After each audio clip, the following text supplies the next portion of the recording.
Os comportamentos verbais constituem uma das mais importantes classes de comportamento social humano. Nossa evolução cultural foi possível porque nós conseguimos falar e ouvir, escrever e ler. A linguagem possibilita que nossas descobertas sejam cumulativas. O conhecimento obtido por uma geração pode ser transmitido para a seguinte. A função básica da comunicação verbal é visualizada pelos seus efeitos sobre outras pessoas. Quando nós falamos com alguém, quase sempre esperamos que a nossa fala induza a pessoa a apresentar algum tipo de comportamento, algumas vezes obtendo vantagens imediatas para nós, como nas situações em que solicitamos algum objeto ou ajuda para a realização de alguma tarefa. Outras vezes, nós estamos simplesmente procurando interagir socialmente, um pouco de atenção e talvez um pouco de conversa. Ainda que a conversa seja vazia, ela não é insignificante, pois propicia que outra pessoa olhe para nós e responda, dizendo alguma coisa.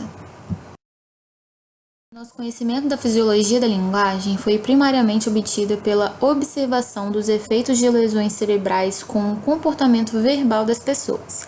Embora os investigadores tenham estudado pessoas que passaram por cirurgia cerebral ou que possuíam problemas cerebrais crônicos, tumores cerebrais ou infecções, a maioria das observações foram realizadas em pessoas que sofreram derrames ou acidente vascular cerebral. O tipo mais comum de acidente vascular cerebral é causado pela obstrução de um vaso sanguíneo. A interrupção do fluxo sanguíneo priva uma região cerebral de seu suprimento de sangue, o que leva à morte celular nessa região. Os pacientes com distúrbios convulsivos severos que requerem intervenção cirúrgica representam outra fonte de informação sobre os mecanismos cerebrais de comunicação verbal. Em alguns casos, antes da realização da cirurgia, um conjunto de eletrodos são temporariamente implantados no cérebro do paciente. Esses eletrodos tornam possível a obtenção de registros da atividade elétrica na tentativa de localizar o foco convulsivo, e as reações do paciente podem ser estudadas enquanto a estimulação elétrica é liberada através dos eletrodos. Assim, se o paciente for operado, o cirurgião poderá estimular várias regiões do cérebro e observar os efeitos da estimulação sobre seu comportamento verbal. Finalmente, se uma parte do cérebro for removida, o comportamento dos pacientes antes da cirurgia pode ser comparado com seu comportamento após a remoção do tecido cerebral. Embora possa se considerar que pacientes desse tipo seriam os indivíduos ideais para os estudos dos mecanismos cerebrais da linguagem, devemos lembrar que seus cérebros apresentam anormalidades. Se não fosse assim, eles não seriam candidatos à cirurgia. Muitas dessas anormalidades ocorreram precocemente na vida, por exemplo, como consequência de dificuldades obstétricas. Sabemos que a ocorrência de algum dano cerebral imaturo altera o curso de seu desenvolvimento. Assim, o cérebro de um adulto com uma longa história de distúrbios convulsivos será provavelmente diferente daquele de uma pessoa sem esse distúrbio. De fato, Da Vinci usou estimulação cortical para mapear a localização de áreas da fala no lobo temporal de pacientes com convulsões e verificaram que naqueles com história de origem precoce das convulsões, essas áreas mostravam uma distribuição mais ampla ou atípica. Assim, devemos ser cautelosos ao tirarmos conclusões sobre a localização de regiões cerebrais relacionadas com funções específicas, com base nas observações em pacientes que sofreram cirurgia para o controle de convulsões. Uma terceira fonte de informação sobre a fisiologia da linguagem vem dos estudos que usam procedimentos de imagem funcional.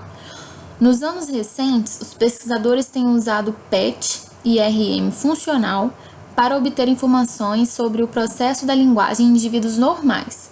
Em geral, esses estudos têm confirmado ou complementado aquilo que nós aprendemos com estudos de pacientes portadores de danos cerebrais. A categoria mais importante de distúrbios da fala é a afasia, um distúrbio primário na compreensão ou na produção da fala causado por dano cerebral. Nem todos os distúrbios da fala são afasias. paciente deve ter dificuldade para compreender, repetir ou produzir fala compreensível, e essa dificuldade não deve ser causada por problemas sensoriais ou motores simples ou por falta de motivação. Por exemplo, a incapacidade de falar causada por surdez ou paralisia dos músculos da fala não é considerada uma afasia. Além disso, a deficiência deve ser relativamente isolada, isso é, o paciente deve demonstrar que está ciente do que está acontecendo em seu ambiente e que compreende que as outras pessoas estão tentando se comunicar com ele.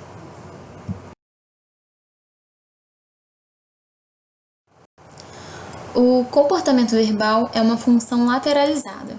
A maior parte dos distúrbios de linguagem ocorre após danos no lado esquerdo do cérebro. O desempenho no teste VADA, não tenho certeza se é assim que se fala, mas que recebeu o nome de seu inventor, é o melhor método para avaliação do hemisfério cerebral dominante para a fala. É usado também para avaliar funções de memória. Um paciente a ser submetido a uma cirurgia que poderá atingir uma área da fala recebe um anestésico de curta duração em uma das artérias carótidas e, a seguir, quando o efeito desaparece, na outra artéria. Nesse procedimento, anestesia-se primeiramente um hemisfério cerebral e depois o outro. Assim, em poucos minutos, é possível avaliar o envolvimento de cada hemisfério nas funções da fala. Em cerca de 95% das pessoas destras, o hemisfério esquerdo é o dominante para a fala. Isto é, quando o hemisfério esquerdo é anestesiado, a pessoa perde a capacidade de falar. Contudo, quando o hemisfério direito é anestesiado, a pessoa pode ainda falar e manter uma conversação. A proporção é um tanto menor em pessoas canhotas, aproximadamente 70%. As funções perceptuais do hemisfério esquerdo são mais especializadas na análise de sequências de estímulos, que ocorrem um após o outro. As funções perceptuais do hemisfério direito são mais especializadas na análise do espaço e de padrões e formas geométricas, cujos elementos ocorrem todos simultaneamente. A fala é certamente sequencial. Consiste em sequências de palavras as quais são compostas por sequências de sons. Por isso, faz sentido que o hemisfério esquerdo tenha se especializado na percepção da fala. O hemisfério esquerdo está envolvido no controle de sequências de movimentos voluntários. Talvez os circuitos neuronais envolvidos na produção e na percepção da fala estejam localizados no hemisfério esquerdo devido a esse fato. O cérebro ele é assimétrico, tanto em estrutura quanto em função. Por exemplo, no hemisfério dominante para a fala, o tamanho das áreas da fala nos lobos temporais e frontais é maior e também existe evidências de diferenças no tamanho de algumas populações neuronais nessas regiões. Embora os circuitos primariamente envolvidos na compreensão e na produção da fala estejam localizados nos hemisférios esquerdo, seria errôneo concluir que o hemisfério direito não tenha nenhuma função na fala. A fala não é simplesmente uma questão de conversar. Ela também é uma questão de se ter algo para dizer. Do mesmo modo, a audição não é simplesmente ouvir e reconhecer palavras. É compreender o significado daquilo que foi dito. Quando nós ouvimos e entendemos as palavras e quando nós falamos ou pensamos sobre nossas próprias percepções ou memórias, estamos usando outros circuitos neuronais além daqueles diretamente envolvidos na fala. Assim, esses circuitos também desempenham um papel no comportamento verbal. Por exemplo, a ocorrência de danos no hemisfério cerebral direito torna difícil para uma pessoa ler mapas, perceber relações espaciais e reconhecer formas geométricas complexas.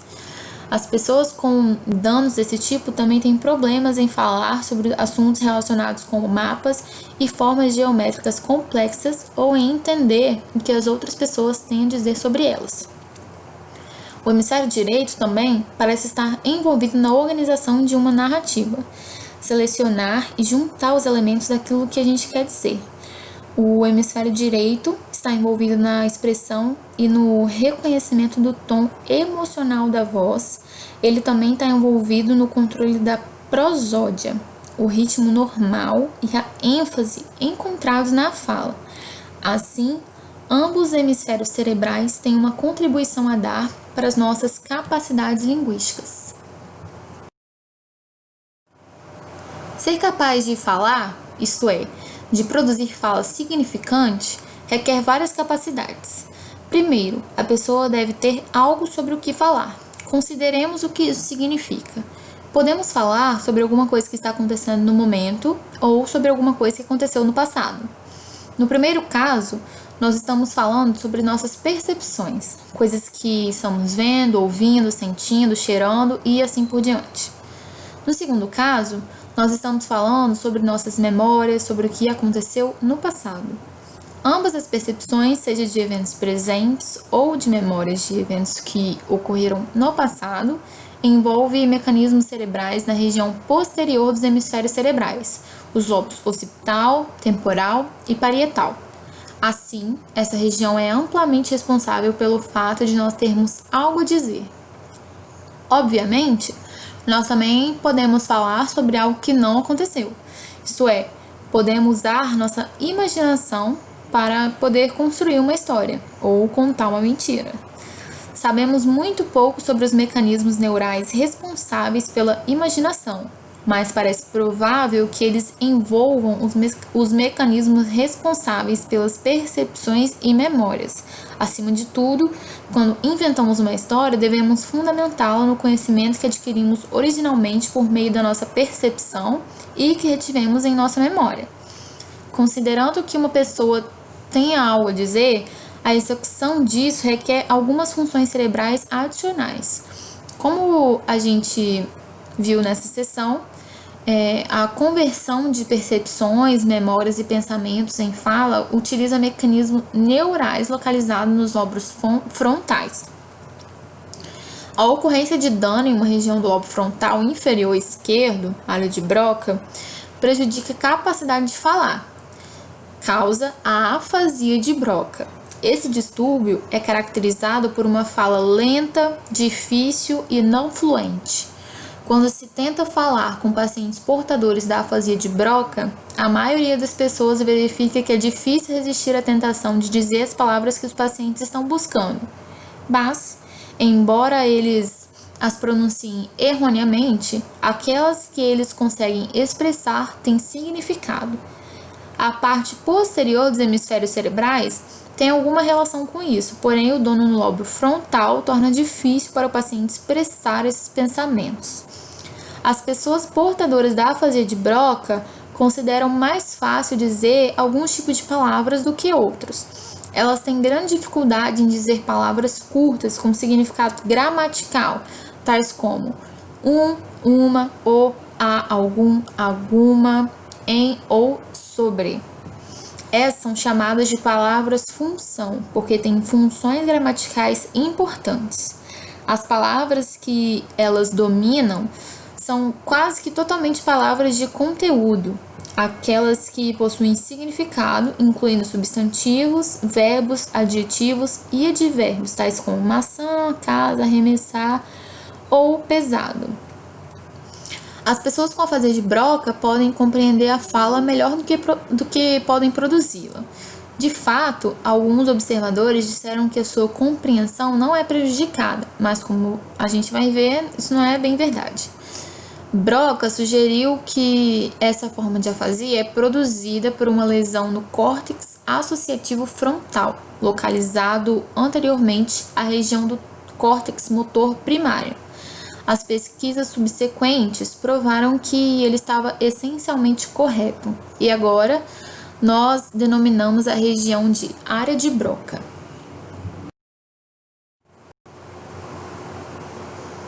A área de Broca e de Wernicke são áreas que são extremamente relacionadas à linguagem. Então, qual é a função dos circuitos neurais na área de Broca e ao redor dela? Wernicke sugeriu que a área de Broca continha memórias motoras. Essas memórias das sequências de movimentos musculares necessários para articular as palavras. Porque o falar, ele requer mecanismos de controle motor bem sofisticados. Essas sequências de movimentos, elas serão executadas no momento em que circuitos de neurônios localizados em algum lugar do nosso cérebro forem adequadamente ativados. E como o dano ao lobo frontal inferior caudal esquerdo, incluindo a área de Broca, prejudica a capacidade de articular palavras, Essa região é a candidata mais provável para a localização desses programas. O fato de que essa região está conectada à região do córtex motor primário, que controla os músculos usados para falar, fundamenta ainda mais essa conclusão. Como já foi falado anteriormente sobre a afasia de Broca, ela é muito mais do que uma deficiência na pronúncia de palavras. Em geral, as lesões na área de Broca e ao redor dela produzem 3 tipos principais de problemas de fala: o gramatismo, a anomia e as dificuldades articulatórias. Eu vou falar de cada uma delas nos próximos slides. Primeiramente, o agramatismo, então, ele refere-se à dificuldade do indivíduo em usar construções gramaticais. Esse distúrbio, ele pode aparecer isoladamente, sem que apareçam dificuldades na pronunciação das palavras. As pessoas com afasia de Broca raramente usam palavras função. Elas raramente usam marcadores gramaticais tais como ei, amos ou verbos auxiliares, como na expressão eu estou indo. Por alguma razão, elas frequentemente fazem uso de ado. Um estudo realizado dá pra gente entender isso melhor, em que eram apresentadas imagens, como essa primeira, a figura de um menino sendo atingido na cabeça por uma bola de futebol. E a pessoa, o indivíduo, tinha que descrever essa imagem. Ela descreve como: o menino é pego, o menino é atingido, o menino está atingindo a bola. E uma segunda imagem, a figura de uma menina entregando flores à sua professora. Menina deseja flores, flores e deseja. A mulher deseja flores, e assim por diante.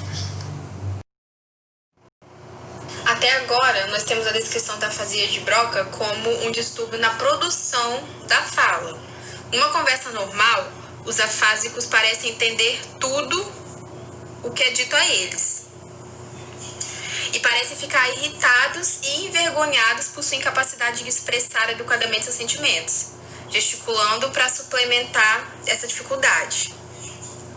A notável disparidade entre fala e compreensão leva algumas pessoas a considerarem que a compreensão acontece normalmente, mas não é assim. O agramatismo que acompanha a afasia de Broca parece prejudicar a capacidade do paciente em usar a informação gramatical, incluindo a ordem das palavras para a decodificação do significado da sentença. Assim, a sua deficiência na compreensão é acompanhada da sua deficiência na produção. Por exemplo, se esse indivíduo com afasia de Broca ouvisse uma sentença do tipo: o homem esmagou o mosquito, eles entenderiam que ela se refere a um homem e a um mosquito e a ação de esmagar. Poderia não ter problema algum em entender que está fazendo o que a quem. Mas uma sentença do tipo: o cavalo dá um coice na vaca, não fornece qualquer dica extra. Se a gramática não for entendida, também o significado da sentença não será.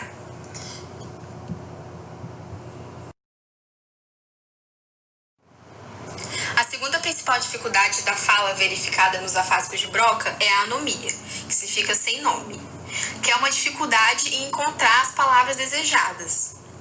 E como todos os afásicos omitem palavras ou usam palavras inapropriadas, este é um dos sintomas primários de todas as formas de afasia.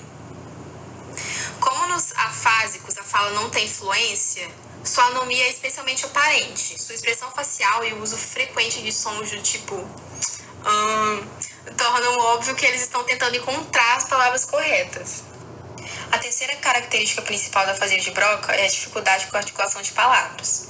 O indivíduo pronuncia erroneamente, frequentemente alterando a sequência dos sons. Por exemplo, batom pode ser pronunciado botão. Essas pessoas reconhecem que a pronúncia é errada e geralmente tentam corrigi-la.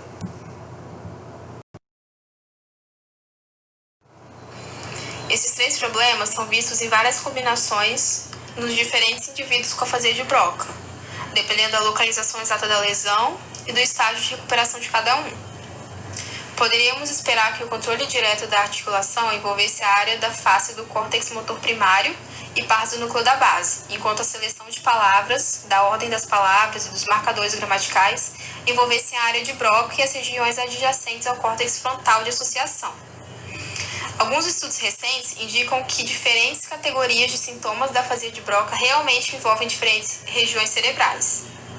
Dronkers parece ter encontrado uma solução crítica para o controle da articulação da fala, o giro pré-central esquerdo da ínsula.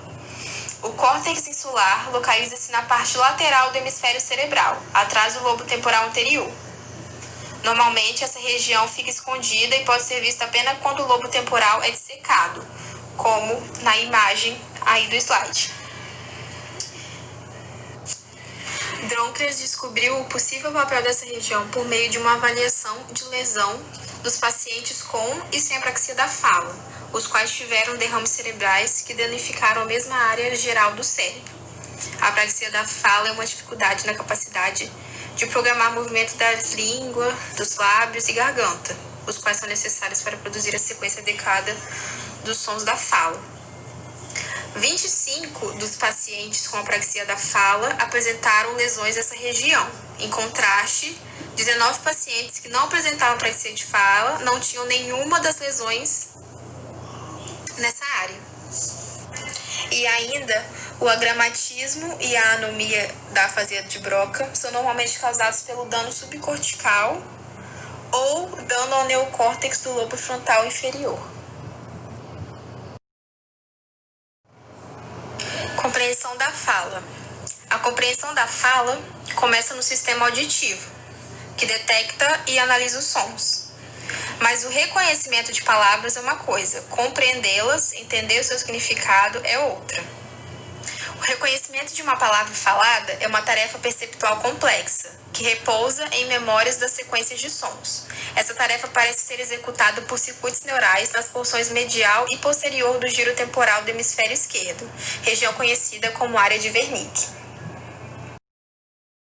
Agora vamos analisar a afasia de Wernicke.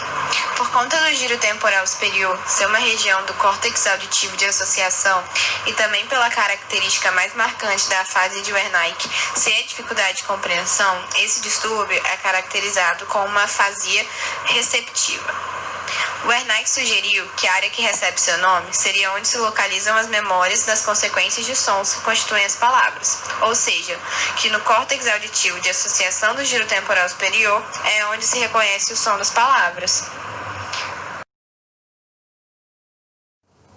Quando a área de Wernicke é afetada, causa alguns prejuízos nas funções de reconhecimento de palavras faladas, que é causado por lesões na área de Wernicke ou interrupção das aferências auditivas para essa região, e algumas pessoas possuem a síndrome de surdez específica para palavras, na qual elas escutam, falam, geralmente leem e escrevem, mas não são capazes de compreender o significado dessa fala.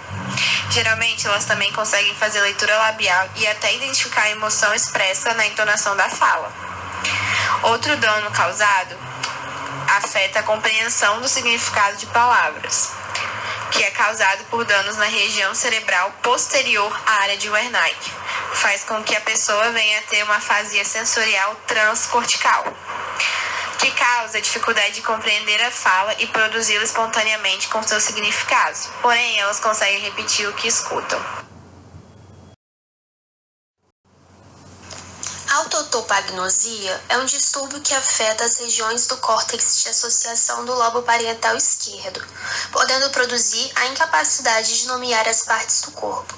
As pessoas que possuem esse distúrbio, elas podem conversar normalmente, mas quando é pedido para elas apontarem partes do corpo, como por exemplo perna, a face, o braço, elas têm dificuldade de nomear. Porém, elas não têm dificuldade em entender o significado de outras palavras. Deficiências verbais, incluindo problemas em categorias particulares de significados, foram relatados por investigadores. Em 1988, McCartney e Warrington relataram um caso de um homem com dano no lobo temporal esquerdo que era incapaz de explicar o significado de palavras que denotavam seres vivos. Por exemplo, quando foi solicitado para definir se a palavra rinoceronte, ele dizia: animal, não posso lhe atribuir quaisquer funções.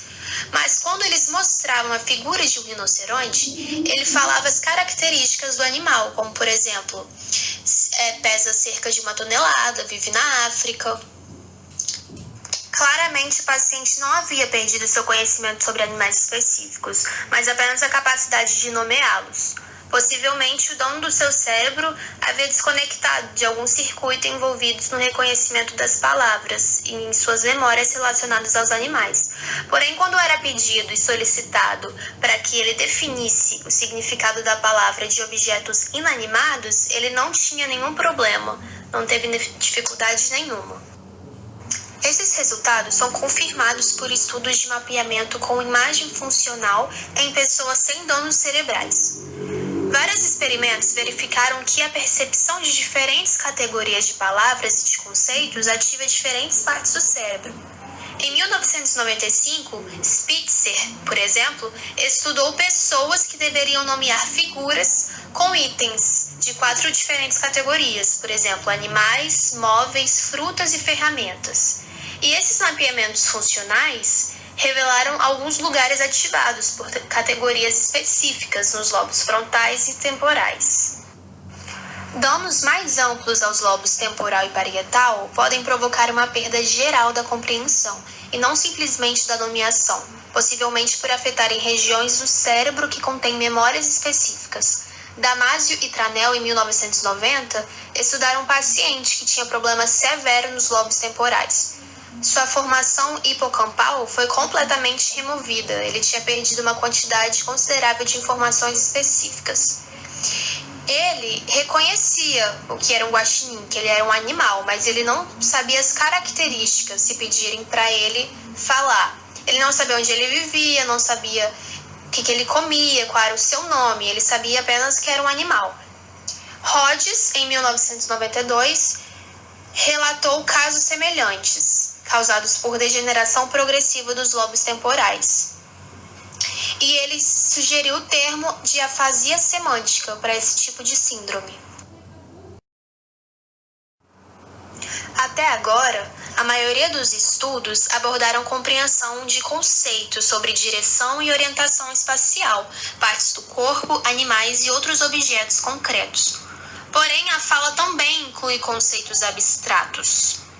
Quais seriam as partes do cérebro responsáveis pela compreensão do significado de alguma frase ou de alguma moral da história, como por exemplo o jabuti e a lebre? Estudos com mapeamento por imagem funcional confirmam que o hemisfério direito de pacientes portadores de danos cerebrais está por parte envolvido na compreensão dos aspectos mais sutis, figurativos da fala. Em 1994, Bortini estudaram pessoas que ouviam sentenças e julgavam seu significado. Algumas sentenças eram diretas e factuais. Na frase, por exemplo, o velho homem usa um bastão como uma bengala. É uma frase direta, dá para entender. Agora tem as frases metafóricas, como por exemplo, o velho homem tinha uma cabeça cheia de folhas mortas. Os investigadores verificaram que partes do hemisfério direito eram ativadas pelo julgamento de metáforas, mas não eram pelo julgamento de sentenças factuais. Em 1995, Nietzsche e Lee verificaram que o julgamento moral das fábulas de Esopo, por exemplo, também ativavam regiões adicionais do hemisfério direito.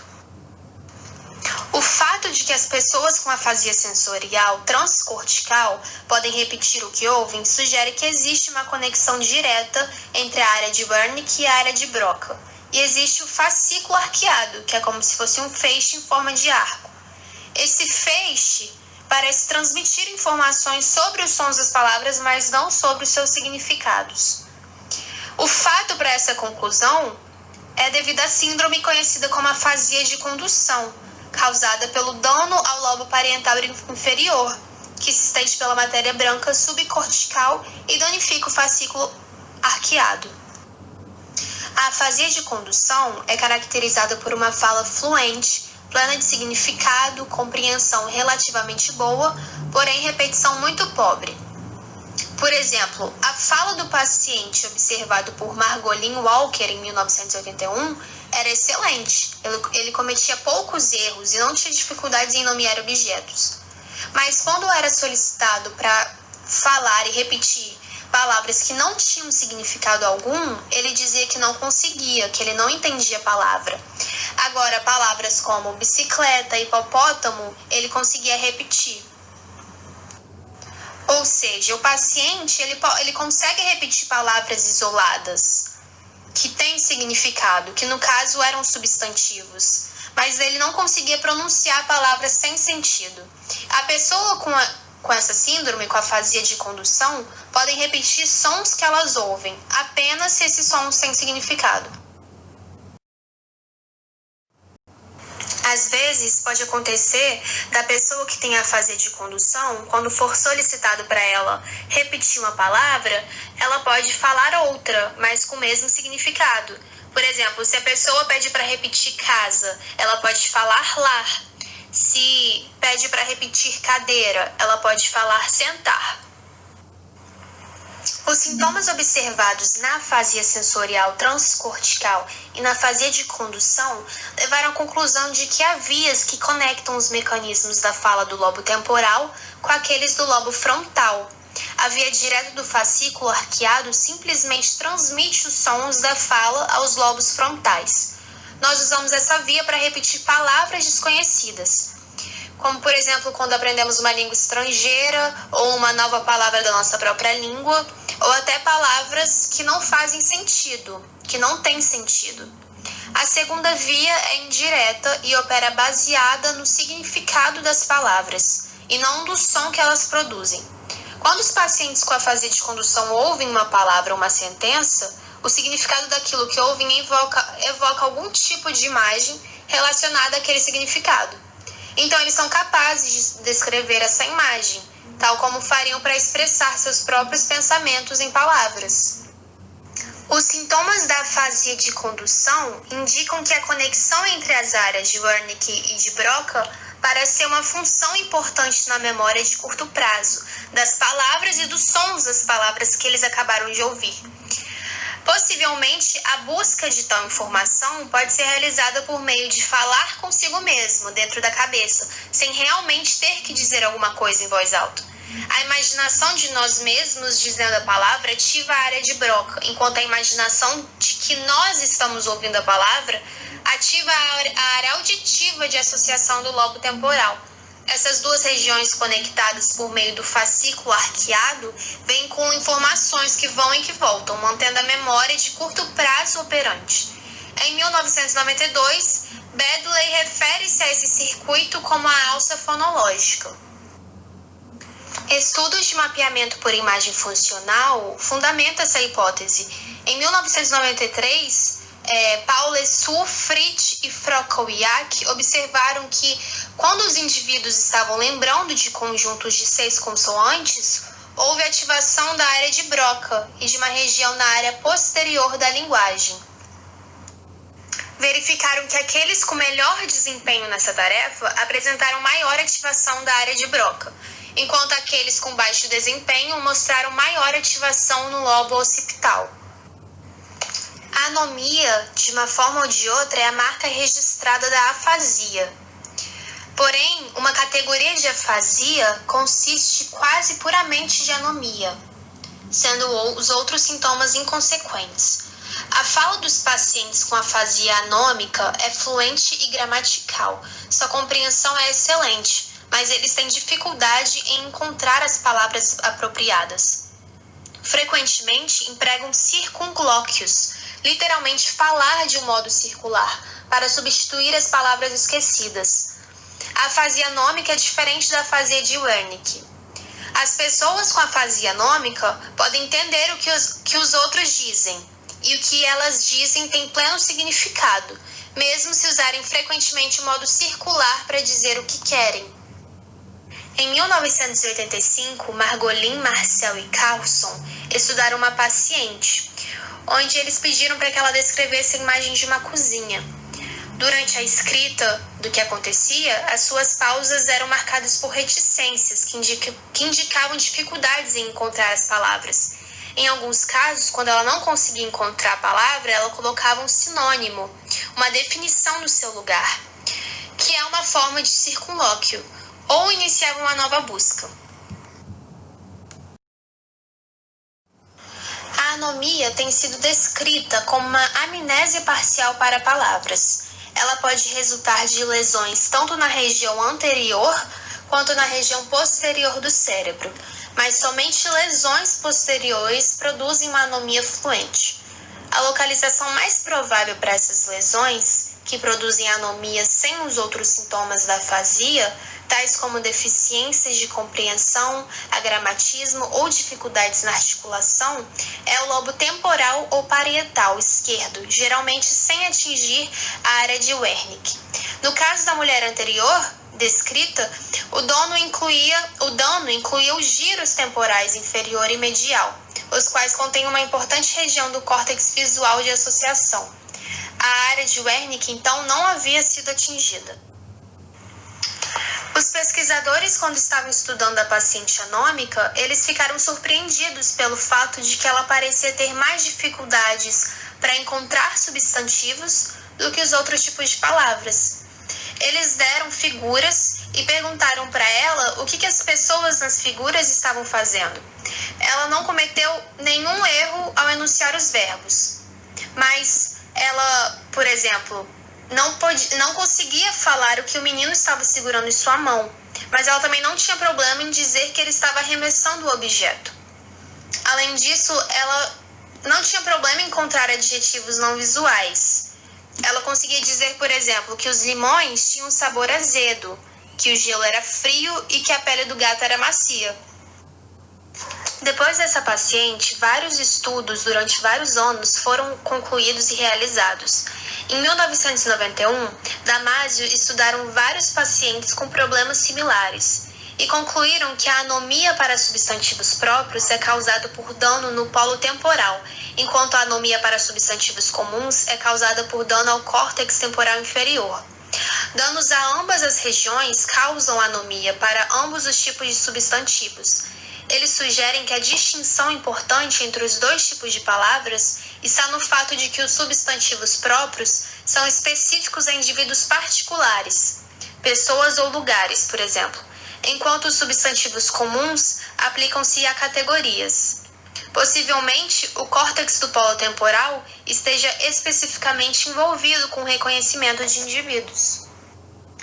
Vários estudos verificaram que a anomia para verbos é causada por dano ao córtex frontal, ao redor e na área de Broca. Se pensar a respeito, os lobos frontais são para o planejamento, organização e execução de ações. Vários estudos com mapeamento funcional confirmaram a importância da área de Broca e da região adjacente na produção de verbos. Nesse estudo, os indivíduos liam ou ouviam substantivos e em seguida tinham que falar ou pensar consigo mesmos, verbos descrevendo ações apropriadas a esses substantivos. Por exemplo, ao ler ou ouvir o substantivo martelo, eles deveriam pensar sobre o verbo martelar. A atividade produzida pela simples leitura em voz alta dos substantivos foi subtraída, deixando apenas a atividade associada com o processo de produção dos verbos. Possivelmente, a atividade no lobo temporal representa processos neurais envolvidos com a compreensão dos nomes, enquanto a atividade no lobo frontal representa os processos neurais envolvidos diretamente com o pensamento das ações apropriadas e dos verbos associados. A produção da fala espontânea envolve o fluxo de informações referentes a percepções e memórias do córtex de associação sensorial e motor para a área posterior da linguagem e daí para a área da Broca. Esse modelo pode ser considerado uma supersimplificação, mas pode ser um ponto de partida útil para a conceituação dos processos mentais básicos. Afasia em pessoas surdas. Nos membros da comunidade de surdos, existe outra forma de comunicação, a linguagem de sinais, que é expressa por movimentos das mãos. No texto, eles trazem a linguagem americana de sinais, a LAS, mas aqui no Brasil nós usamos as Libras, a língua brasileira de sinais. A língua brasileira de sinais, ou a língua de sinais, é uma linguagem completa, contendo sinais para substantivos, verbos, adjetivos, advérbios e todos os outros elementos da fala contidos nas linguagens orais. As pessoas podem conversar rápida e eficientemente por meio da linguagem de sinais, podem contar piadas e até criar trocadilhos baseados na similaridade entre os sinais. Eles podem também usar sua capacidade linguística para pensar em palavras. Alguns pesquisadores acreditam que, na história da nossa espécie, a linguagem de sinais precedeu a linguagem falada, que, antes de usarem a linguagem, nossos ancestrais inicialmente usavam gestos para se comunicarem. Rizzolatti e seus colaboradores encontraram em macacos uma área na parte rostral do córtex pré-motor ventral que se tornava ativa sempre que os macacos viam ou executavam vários movimentos, tais como preensão, sustentação ou manipulação. Presumivelmente, esses neurônios espelho poderiam desempenhar um importante papel durante a aprendizagem da mímica de movimentos das mãos de outros animais. Na verdade, eles poderiam estar envolvidos no desenvolvimento dos gestos manuais que são usados na comunicação, e eles, sem dúvida alguma, são usados por pessoas surdas durante a comunicação por linguagem de sinais. A gramática da língua de sinais é baseada em sua natureza visual, espacial. Aqueles que usam sinais também podem modificar o significado deles por meio da expressão facial, da velocidade ou da força com que os executam. Assim, muitas das preposições, adjetivos e advérbios encontrados nas linguagens faladas não requerem palavras específicas na linguagem de sinais. O fato de que as linguagens de sinais são baseadas em movimentos tridimensionais das mãos e dos braços, dos quais são acompanhados de expressões faciais, significa que suas gramáticas são muito diferentes daquelas das linguagens faladas. Desse modo, uma tradução literal de uma linguagem falada para uma linguagem de sinais ou vice-versa é impossível. O fato da gramática da língua de sinais ser espacial sugere que os distúrbios de afasia em pessoas surdas que usam a linguagem de sinais poderiam ser causados por lesões no hemisfério direito, que está primariamente envolvido na percepção espacial e memória. Contudo, todos os casos da literatura sobre pessoas surdas com afasia de sinais relatados até agora envolveram lesões no hemisfério esquerdo. Por isso, a linguagem de sinais, tal como a linguagem oral e escrita, parece ter a compreensão e expressão fundamentadas primariamente no hemisfério esquerdo.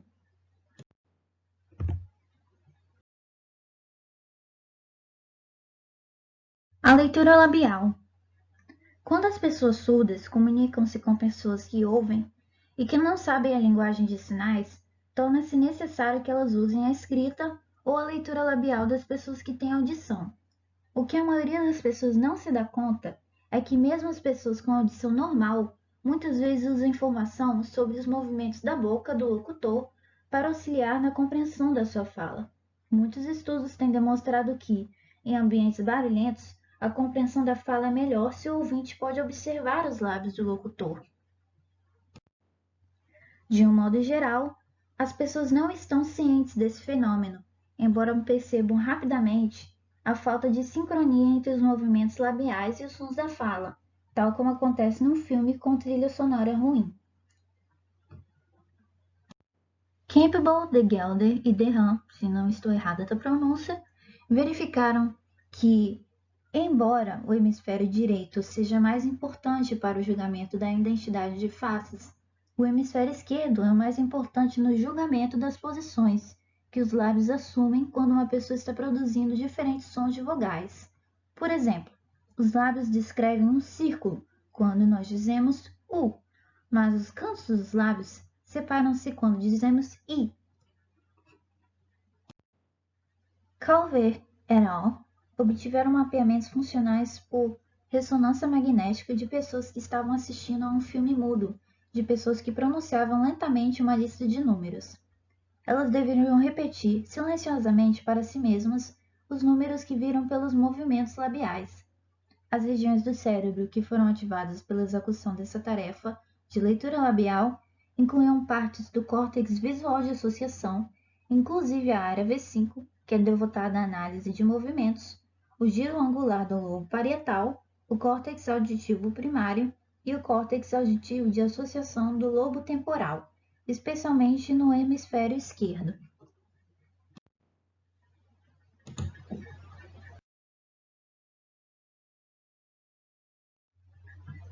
Prosódia, ritmo e entonação e ênfase de fala. Quando falamos, nós não estamos simplesmente pronunciando palavras. Nossa fala tem um ritmo e uma cadência irregular. Nós enfatizamos algumas palavras, isto é, pronunciamos essas palavras mais intensamente e variamos a tonalidade da nossa voz para indicar pontuação e para diferenciar afirmações de interrogações. Além disso, podemos revelar nosso estado emocional através do ritmo, ênfase e entonação da nossa fala. Esses aspectos rítmicos, enfáticos e melódicos da fala são referidos como prosódia. A importância desses aspectos da fala é ilustrada pelo nosso uso de símbolos de pontuação, para indicar quando escrevemos alguns elementos da prosódia.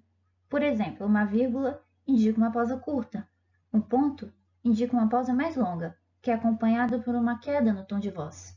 Um ponto de interrogação indica uma pausa e uma elevação no som da voz. Um ponto de exclamação indica que as palavras são articuladas com ênfase especial, e assim por diante.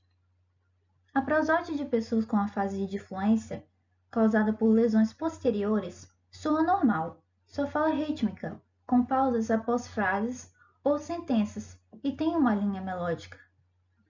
Mesmo quando a fala de uma pessoa com afasia de Wernicke severa é completamente sem sentido, a prosódia soa normal.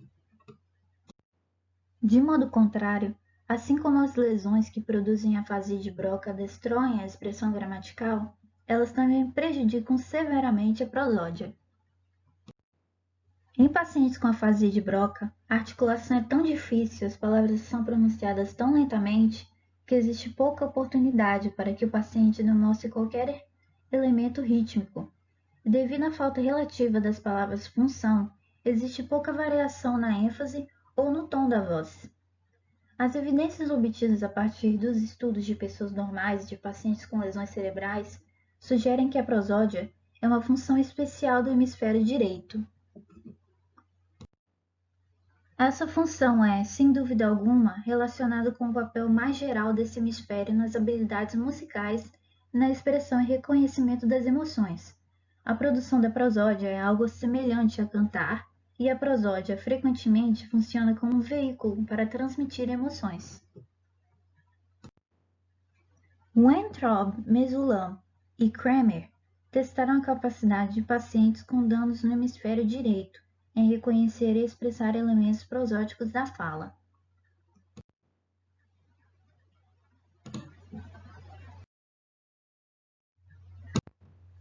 Em um experimento, eles mostraram duas figuras a seus pacientes, nomearam uma delas e pediram que eles apontassem a figura apropriada. Por exemplo, mostraram a foto de uma estufa de plantas, greenhouse, e de uma casa pintada de verde, greenhouse. Ao falarmos, nós distinguimos entre greenhouse e greenhouse pela ênfase na entonação. Greenhouse significa a primeira, greenhouse, sílabas igualmente enfatizadas, significa a segunda.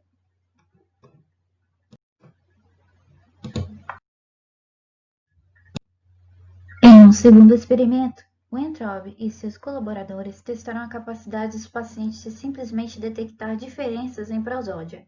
Apresentaram pares de sentenças e perguntaram se elas eram iguais ou diferentes. Os pares de sentenças eram idênticos ou diferiam somente em termos de entonação.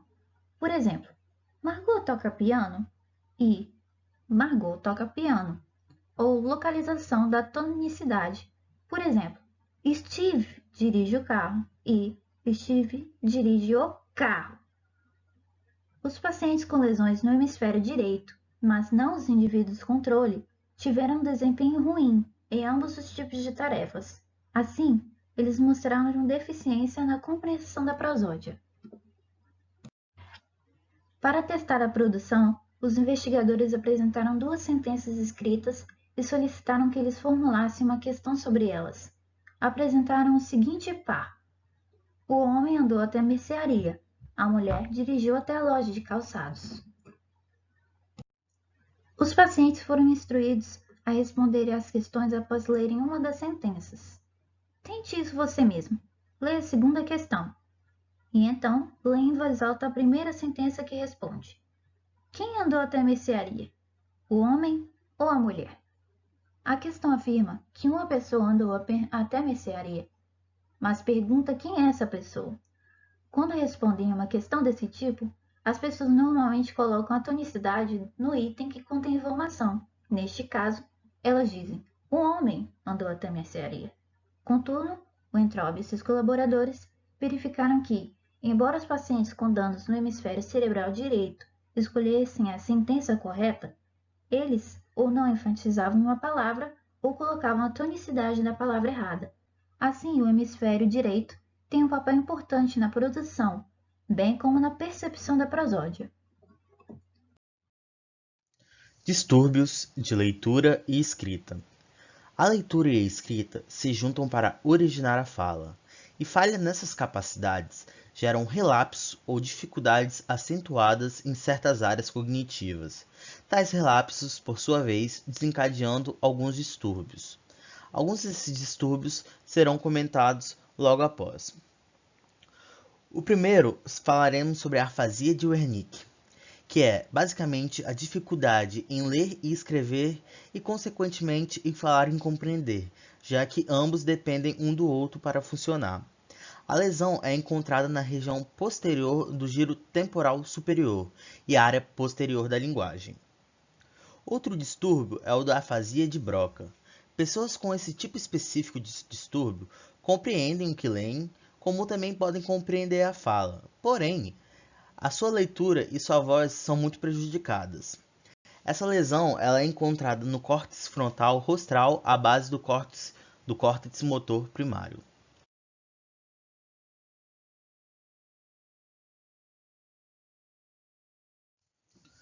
Alexia pura.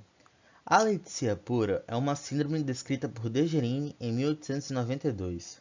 Esse distúrbio neurológico é marcado pela perda da capacidade de entender a linguagem escrita ou impressa. Geralmente, ela é resultante de alguma lesão cerebral ou de algum defeito filogenético da pessoa. Essas lesões ocorrem nas regiões de ativação occipital e temporal do cérebro, áreas que, por sua vez, são responsáveis pelo processamento de letras e palavras. A alexia pura é um distúrbio cognitivo e é marcado pela decorrência de interrupções nas funções cerebrais, que no caso controlam o processamento de texto e de linguagem. Agnosia visual. A agnosia visual é uma doença de percepções. Pessoas com tal doença conseguem ler, pois esse tipo de análise depende de diferentes mecanismos cerebrais. Quando percebemos e identificamos algo, compreendemos o seu significado, e isso graças ao uso dos mesmos mecanismos cerebrais usados para entender e falar. Berman, Nelson e Secular sugerem que o reconhecimento de objetos reais envolve outros estímulos, assim como profundidade, tamanho, cor, luminosidade, sombra, textura e por assim vai. Já o reconhecimento de palavras escritas envolve a detecção de algumas poucas características, que essas seriam suficientemente potenciais dos estímulos, tais como borda e tamanho de letra. Novamente falando sobre a alexia pura, eu trouxe aqui agora alguns estudos que falam bem brevemente, eles são mais detalhados, mas é que eu quis trazer bem breve mesmo, só para ter uma noção de até que ponto podemos chegar se nos aventurarmos nesse estudo. Existem algumas evidências que relatam que podem ocorrer sim outras dificuldades perceptuais, além de cegueira para determinadas palavras. Dois estudos verificaram que músicos portadores de alexia pura também perderam a capacidade de ler a música. Esses estudos estão mencionados logo após, entre aspas, caso alguém tenha interesse. E quiser dar uma olhada, fique à vontade. A agnosia visual, ela causa um dano bilateral no córtex visual de associação, o que acarreta na não observação e, por consequência, na não identificação de certos objetos. Assim, podemos dizer que uma pessoa com alexia pura, ela não tem agnosia visual, já que a agnosia visual, ela lida diretamente com essa esfera. Existem alguns estudiosos que se aventuraram, sobre esse tema, e eu trouxe dois parceiros aqui de estudos que foram os que eu mais achei interessante. Porém, no próprio texto enviado pelo professor, a gente pode ver mais estudiosos falando sobre isso. Mas vamos lá. Peterson e Ralph. Eles concluíram que a seleção natural nos capacitou com alguns mecanismos cerebrais para a percepção visual, o que acrescenta no estudo de Nelson e Sickler, que eles sugeriram que o reconhecimento de objetos reais envolve mecanismos mais complexos, como foi dito no slide anterior. E esses mecanismos mais complexos, eles são basicamente a profundidade, a cor, a luminosidade e assim por diante. Neste slide, vamos estar buscando a compreensão da leitura. Grande parte dos investigadores acredita que leitura envolve ao menos dois processos, sendo eles o reconhecimento da palavra e a atribuição ao som da palavra. Compreendemos a palavra e a fala da mesma através da fonética. Alguns estudos com pacientes portadores de dislexias nos forneceu provas que podem, através do método da palavra inteira, ler palavras sem produzir os seus sons correspondentes. Essa figura ao lado é um modelo simplificado do processo de leitura, mostrando as leituras da palavra inteira e fonética. A leitura da palavra inteira é usada para a maior parte das palavras familiares. A leitura fonética é usada para palavras desconhecidas e para sequências pronunciáveis. Nessa figura são apenas consideradas a leitura e a pronúncia de palavras simples, mas não compreensão do significado de um texto. Agora vou estar falando alguns exemplos de dislexia, começando pela dislexia superficial. Os pacientes com dislexia superficial têm dificuldade em reconhecer as palavras como um todo e são obrigados a atribuir-lhes os sons. Geralmente, essa lesão é causada no lobo temporal lateral esquerdo.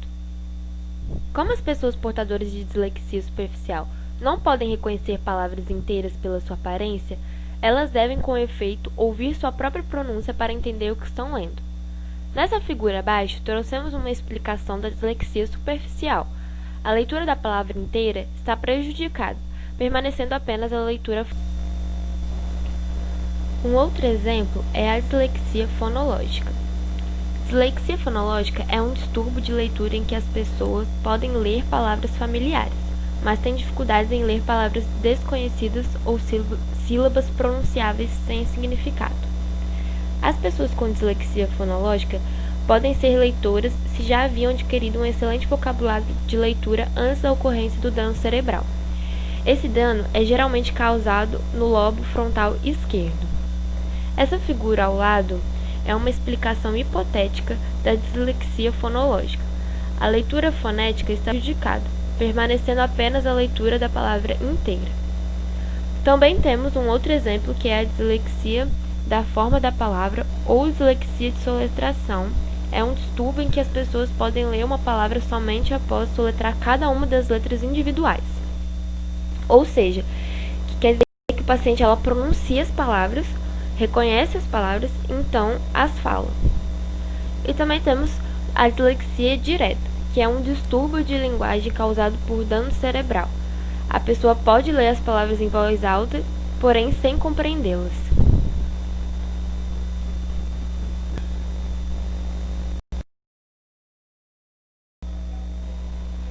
Agora vamos falar um pouco sobre a compreensão da escrita.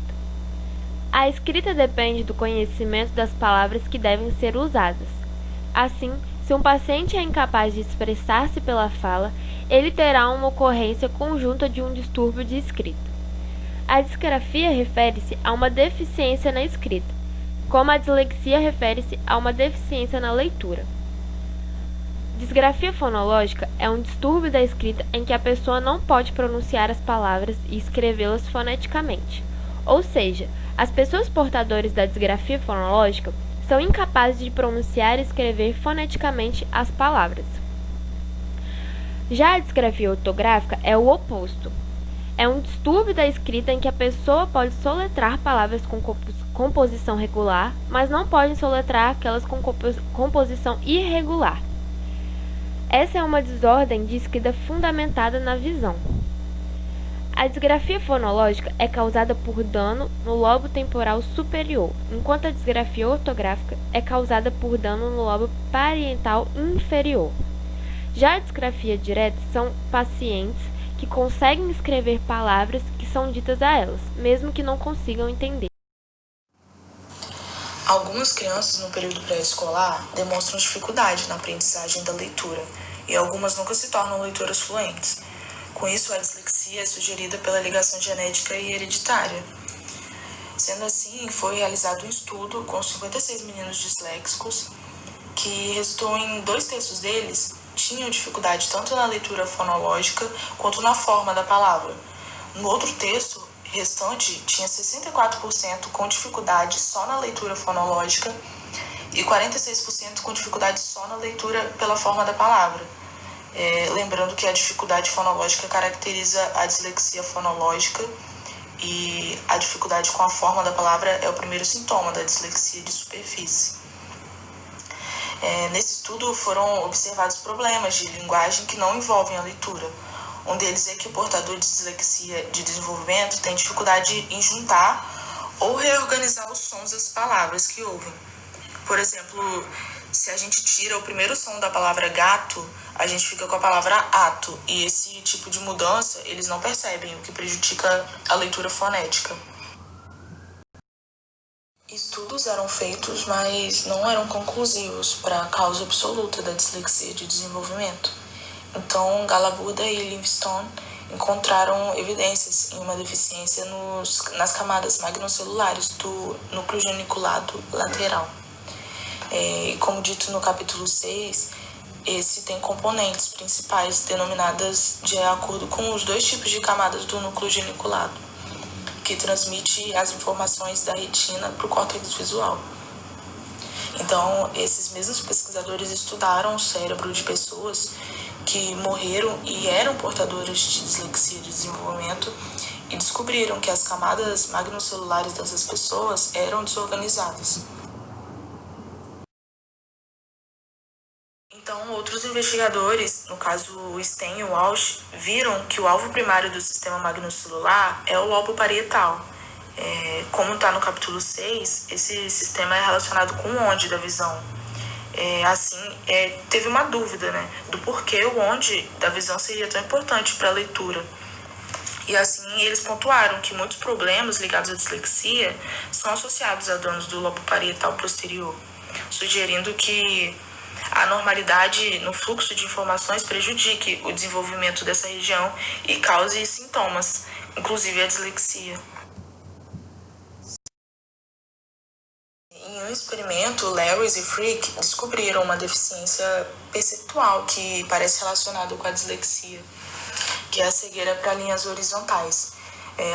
Acidentalmente, eles descobriram que disléxicos não conseguiam ver essa figura aqui do slide, no caso a representada pela letra A, como um conjunto de 4 linhas.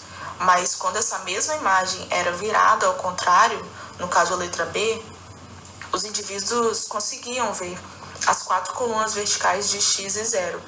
Assim, eles sugeriram que a cegueira para linhas tortas torna difícil o reconhecimento fácil e rápido das linhas de um texto.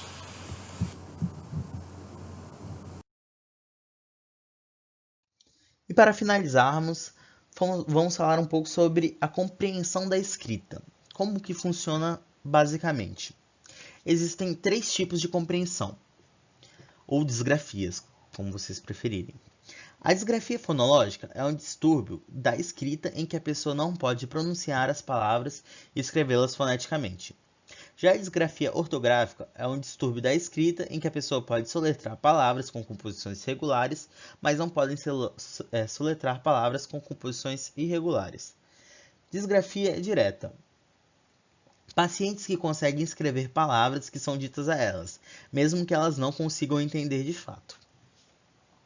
E basicamente nosso trabalho encerra aqui. Obrigado a todos que prestaram atenção e desde já agradecemos todos os participantes que com muito empenho nos possibilitou de fazer um trabalho como esse.